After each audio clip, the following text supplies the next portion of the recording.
every breath, I find your grace. In the rhythm of life, your majesty shines in every place. In the rhythm of life, your majesty shines in every place. Recognition of Allah. Alhamdulillah Rabbil Alameen. Wassalatu wassalamu ala Sayyidil Mursaleen. Amma ba'd. Fa'a'udhu billahi minash shaytanir rajim. Bismillahir Rahmanir Rahim. Salatu wassalamu alayka ya Rasulallah wa ala alika wa ashabika ya Habiballah. Salatu wassalamu alayka ya Nabiyallah wa ala alika wa ashabika ya Nurallah. Welcome, dear viewers, to another episode of our program, Recognition of Allah Almighty. And inshallah, we'll continue speaking about the manner of attaining the ma'rifah of Allah subhanahu wa ta'ala. We will continue speaking about the way of attaining the ma'rifah of Allah subhanahu wa ta'ala, and in particular using His sifat, through the sifat of Allah subhanahu wa ta'ala. When we see the manifestations of the various sifat all around us, manifestations of the mercy of Allah, the knowledge of Allah, the power of Allah, the dominance of Allah subhanahu wa ta'ala, how Allah ta'ala is the one who seizes, the one who protects, etc., etc. When we see signs of that, manifestations of that, this increases our iman, our knowledge of Allah subhanahu wa ta'ala, our ma'rifah of Allah Jalla wa ala. So in the previous episode we discussed the sifat which were Raqib, the watchful one, and we discussed in particular the sifat of Alim and Alim, which are directly related to the knowledge of Allah subhanahu wa ta'ala. Inshallah, in this episode we're going to discuss another sifa of Allah subhanahu wa ta'ala, which will inshallah bring us more ma'rifah regarding our Creator. We will know Him better, and that is the sifa of Al-Latif, the one who knows all subtleties. Lam, Ta, Ya and Fa. Latif, it means subtle, and when it relates to Allah subhanahu wa ta'ala, the one who knows all the subtleties. With precision, Allah knows things. He knows the intricacies of things. He knows them to the greatest level.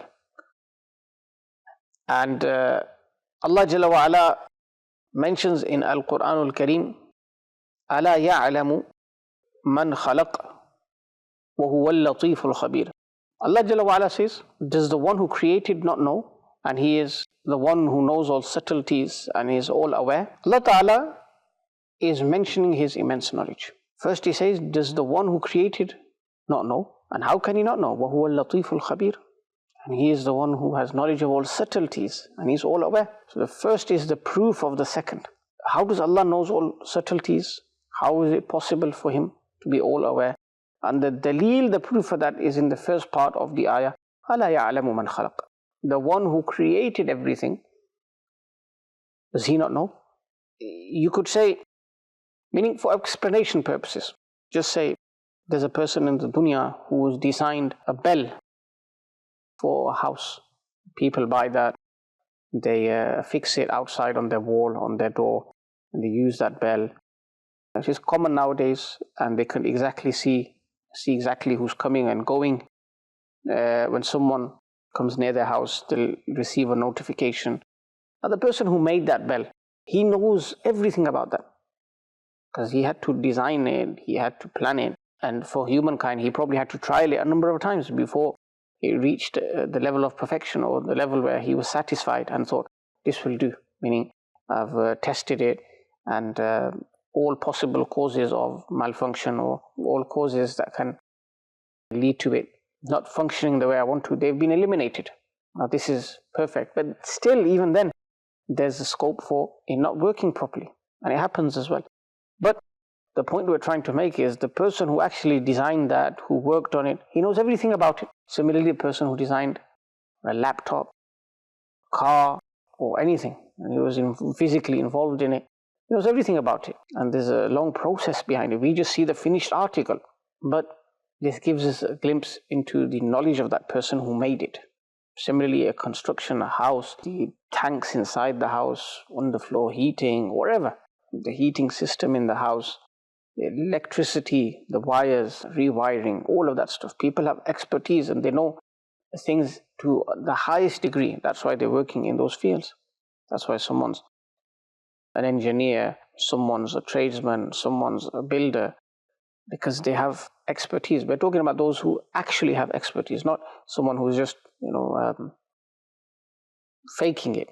He doesn't actually have expertise, and he causes more damage than he does good.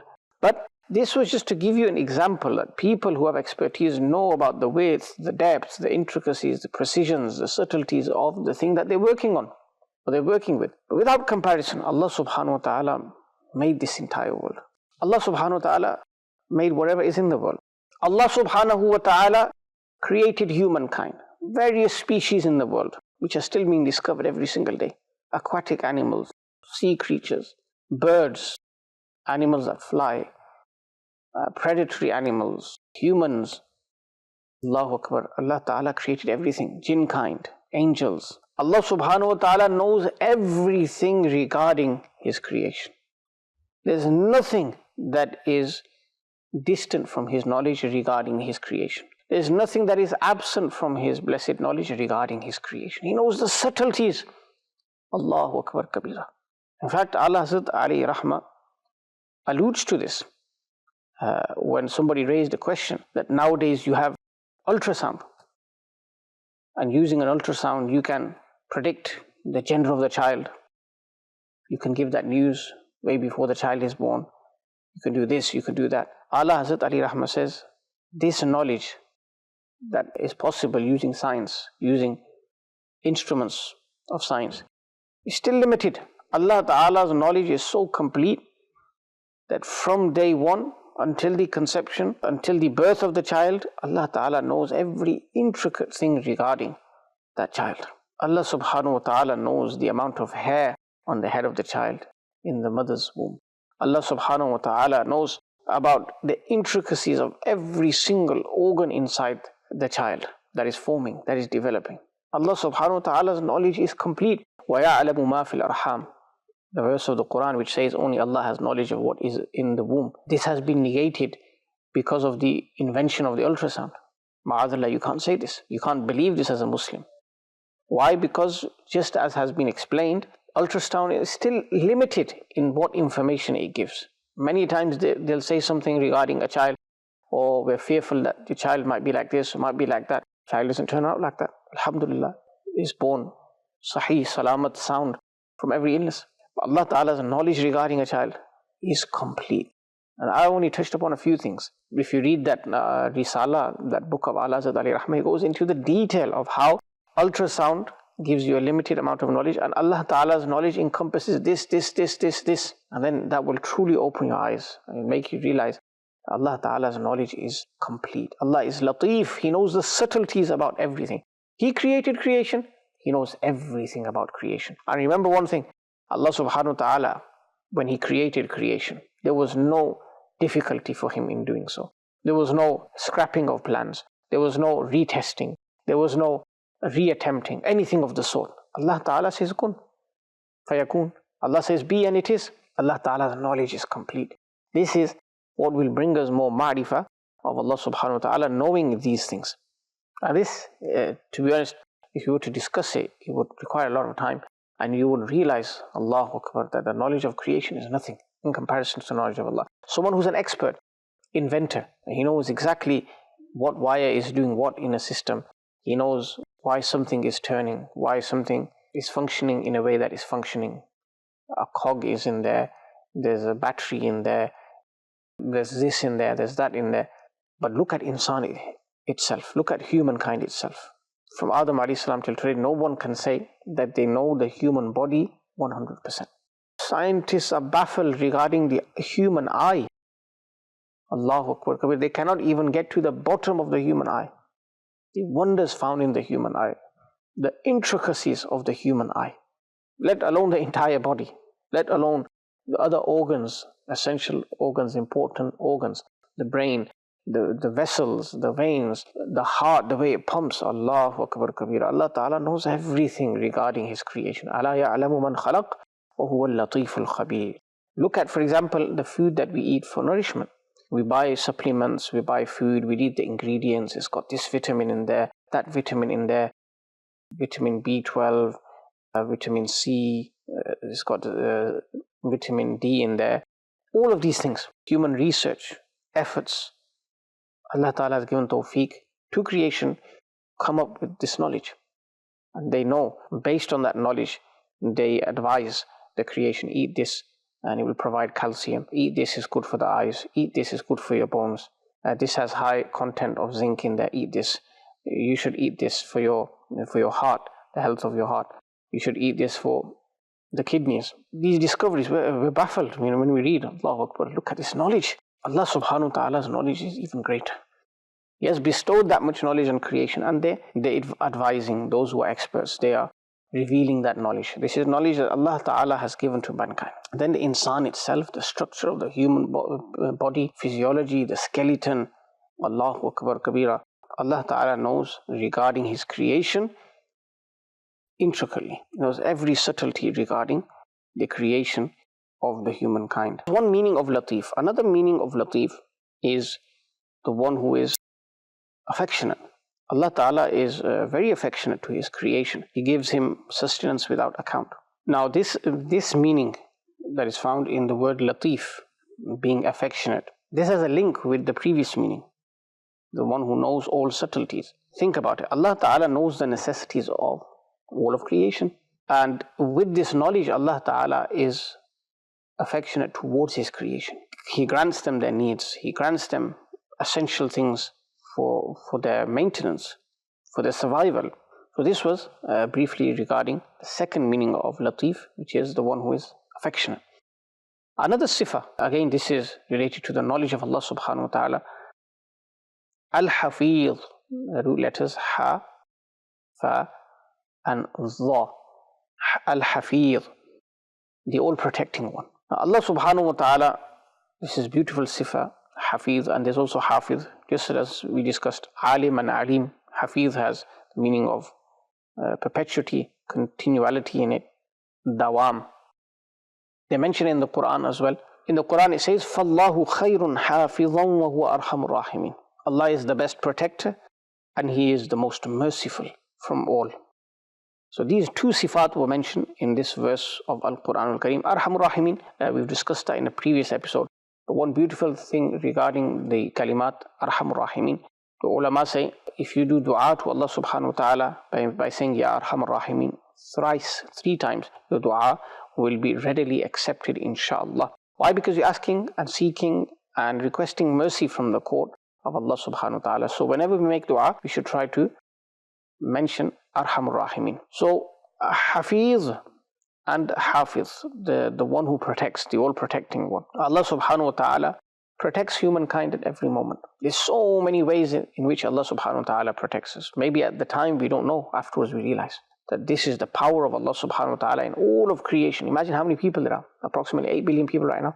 This is Allah ta'ala's karam, His generosity that protects everyone. This is His mercy, that He protects everyone. Above all, this is His knowledge that He is able to protect everyone. Meaning this is not something which is hard for Allah subhanahu wa ta'ala. Allah ta'ala is all powerful. And remember, people passing away, people having accidents, this is not something that negates the hifazat, the protection of Allah subhanahu wa ta'ala. Sometimes it's written in a person's destiny that he will make the wrong decision, the wrong choice. He will drive the car, for example, while speeding, which is his own fault. It was written for him. He loses control of the car, but this is his own doing. Similarly, a person doesn't take precautions and he falls into harm. Allah Ta'ala grants protection. In fact, we have protecting angels. وَيُرْسِلُ عَلَيْكُمْ حَفَظًا. Allah Ta'ala speaks about these protecting angels that we have with us all the time.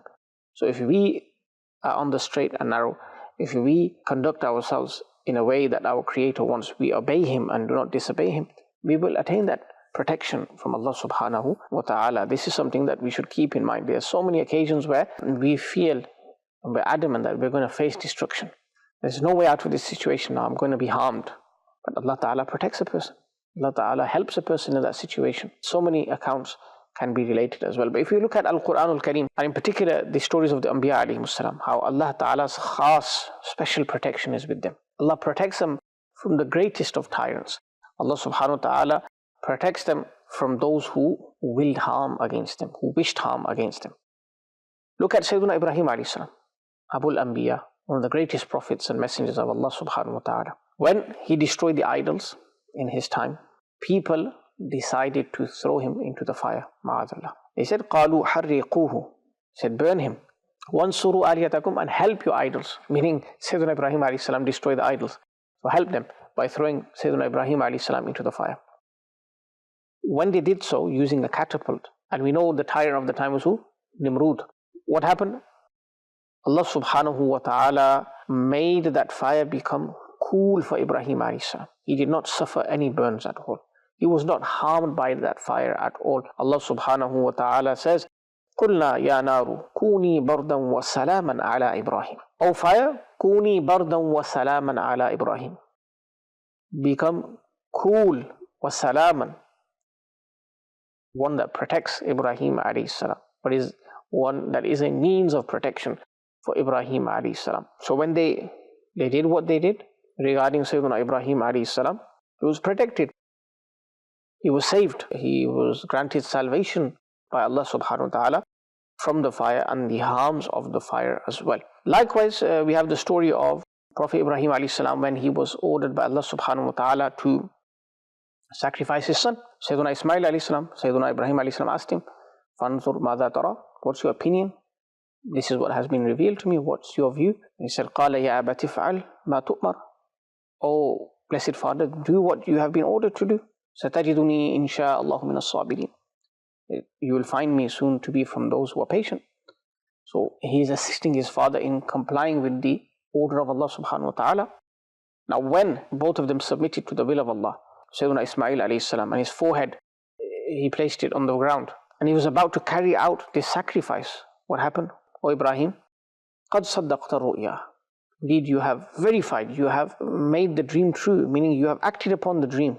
On your part, you have done what you were asked to do. Remember, he had a dream. This was a revelation that you are to slaughter your son, Sayyidina Ismail alayhi salam. إِنَّا كَذَلِكَ نَجْزِي الْمُحْسِنِينَ. This is how we reward those who are righteous. What happened? An animal from heaven was brought down, and that was slaughtered in an instant in place of Sayyidina Ismail alayhi salam. And that happened because Allah Ta'ala is protecting. Allah Ta'ala saved Sayyidina Ibrahim alayhi salam, his son in particular, from being sacrificed. Look at the power of Allah. Look at the knowledge of Allah subhanahu wa ta'ala. Look how he protects. And here protecting two blessed prophets alayhimus salam. And that animal was sacrificed in place of Sayyidina Ismail alayhi salam. They passed the test. Subhanallah. So like this in the Quran you will find so many waqiyat, and we will continue mentioning them in the next episode as well, how Allah subhanahu wa ta'ala is forever protecting.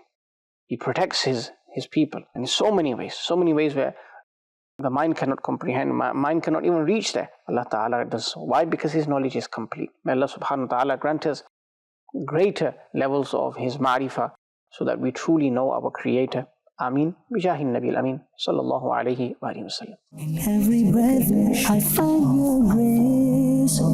In the rhythm of life your majesty shines in every place. In the rhythm of life your majesty shines in every place. Recognition of Allah.